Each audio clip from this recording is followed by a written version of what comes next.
feeding practices. Breast cancer is related to levels of female hormones in the blood, which are determined by the food eaten. Consuming daily products increases the risk of prostate cancer. Dairy products increases the risk of prostate cancer.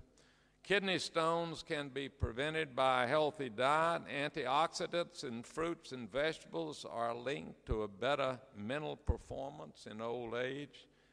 People who ate the most animal-based foods get the most chronic diseases. People who ate the most plant-based foods tended to avoid chronic illness. That's the lesson of this presentation, these last 2 points.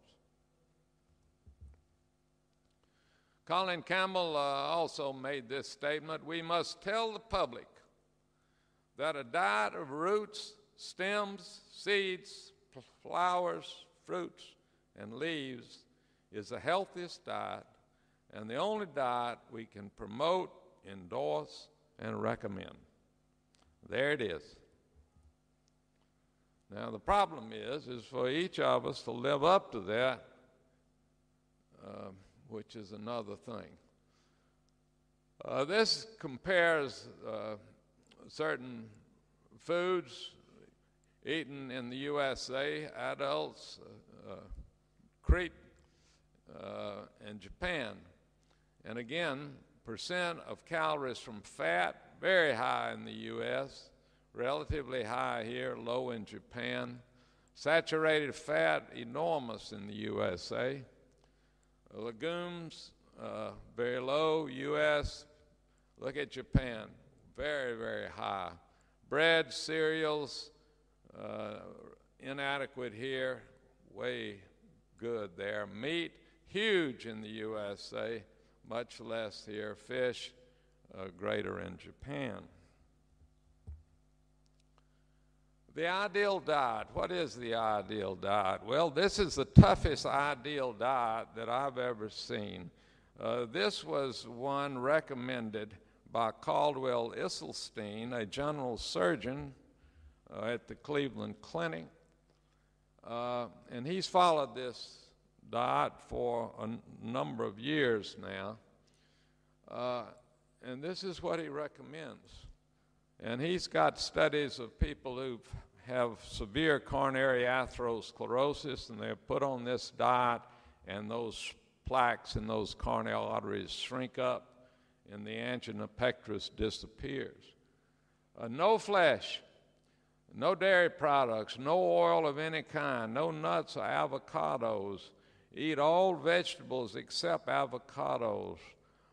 Leafy green, root red, green, purple, orange, and yellow. Eat all legumes, beans, peas, and lentils. Eat all whole grains and products made from them, bread and pasta. Eat all fruits. Now, to do that, you got to live with someone who's willing to do the same thing. And Dr. Esselstyn's wife does the same thing, and I just put her things there to emphasize it, and both of them do the same thing. There have been some prominent vegetarians through the years. We know some of these, like Plato, Socrates, Einstein, Tolstoy, and so on. We've also got some bad guys in this group, but people like Gandhi, Darwin, Da Vinci, etc. Human beings, of course, although we conduct our lives as if we are omnivores, but basically we were made as herbivores.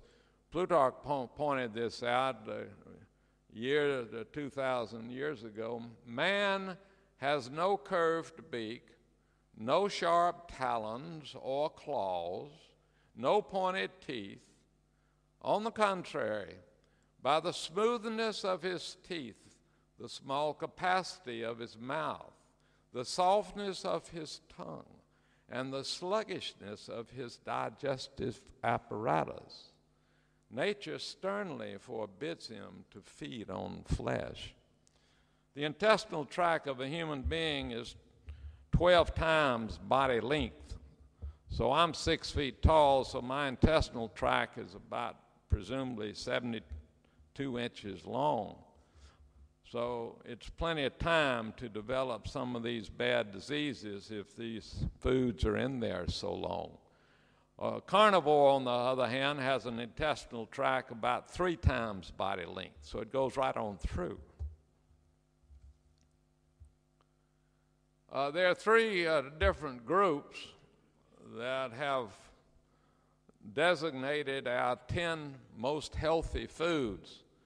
They don't always agree on each one of them, but sometimes. Broccoli is way up there, spinach, blueberries, nuts, in contrast to Dr. Esselstyn, almonds, tomatoes, pretty good, grains of oats, wheat, garlic, brown rice, red beans, green tea, sweet potatoes, red wine is the only alcohol on this, milk but only fat-free. Salmon is the only flesh that made any of the list. Well, this is the USA, folks, and we can export a lot of McDonald's, Burger King, whatever, all over the world, but this is a disaster for the Western world. I hope you do better in your country. In the U.S., these are the Big Mac capitals. In one Urbandale, California, adults eat an average of 337 hamburgers in a year. So that's essentially one a day. And we wonder why we have so much cardiovascular disease in the USA. I'll have the half-pound double deluxe bacon steer burger, please. You want chemotherapy with that?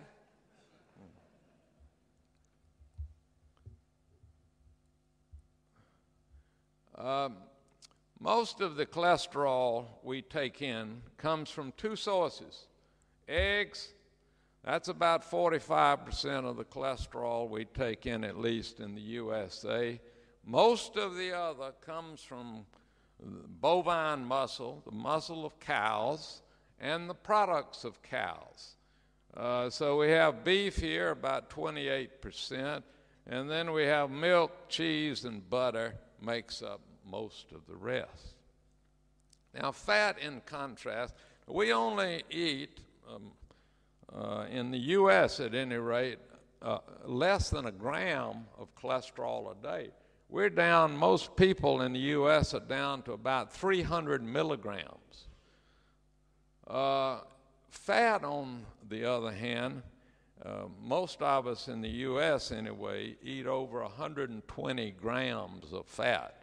So if you have a 30-ounce or 30 cc jigger, that means filling up at least 4 of them with fat.